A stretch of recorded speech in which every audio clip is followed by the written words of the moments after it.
Hello and welcome to our first instructional video for using R. We're going to be using the statistical software called R throughout this course. So this first video will just get you introduced to how to actually download R onto your computer. Now, depending on the type of computer you have, you might have to download a different version.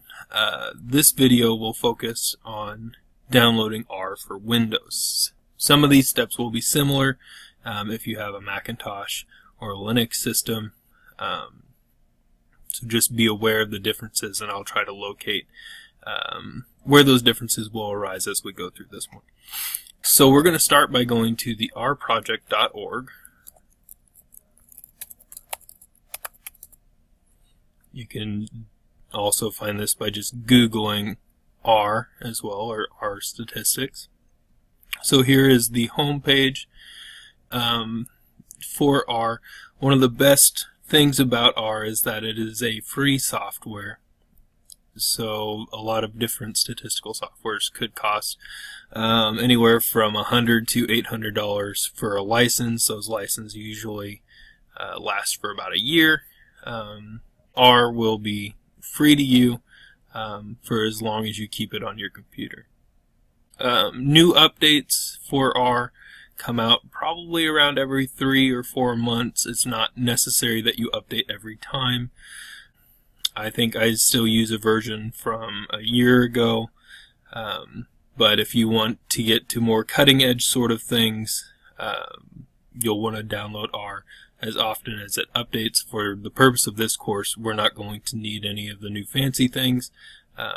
All this stuff will be built in and ready to use. So to begin, we'll go to this link right here where it says download R, and we need to choose our crayon. Now our crayon will be important in terms of, we want to make sure that the language will be the same. So if we are English speakers, we're going to want to choose hopefully a country that will support that. It used to be the case where you needed to pick the crayon that was closest to you for data to move swiftly and to help downloading time. Of course, with the speed of internet now, it's not as important. Just because old habits die hard, I usually go with the Iowa State crayon, being located here in Nebraska. Since I started using R, my crayon has been Iowa State. Of course, now KU, University of Kansas, would be closer to me, but I still use Iowa State, so I'll select this.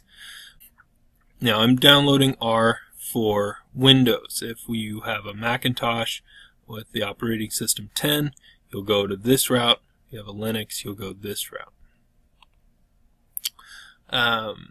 Once I have R for Windows, I can go to this install R for the first time.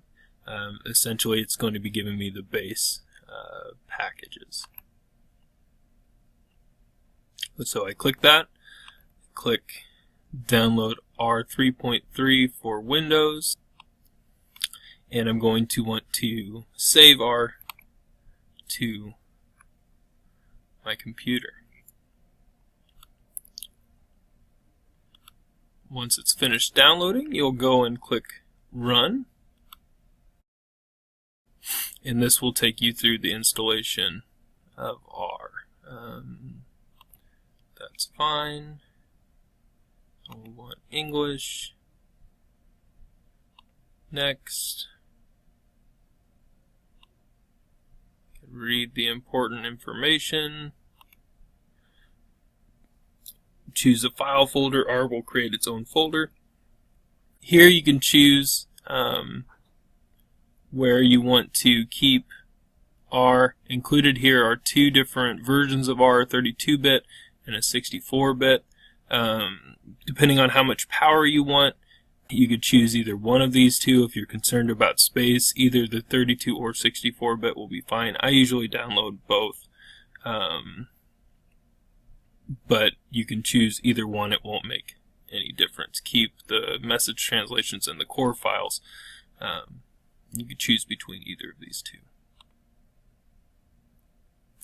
Just go ahead and accept the defaults.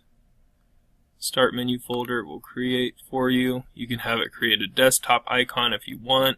You do want it to be able to associate R with R data files. That will be important, as I'll be giving you some R data files later on. You want to be able to just click on those files to open up R directly. And now we just wait until it is finished installing. Almost there. And there we go. So we will hit finish. And I will look for, here it is, in my mess of files. Click on it, and here is our version 3.3.0, supposedly educational. If you have a different operating system other than Windows, there should be similar steps. If you run into any problems, let me know, and look out for our next video where we'll start entering data into R. Okay, thanks.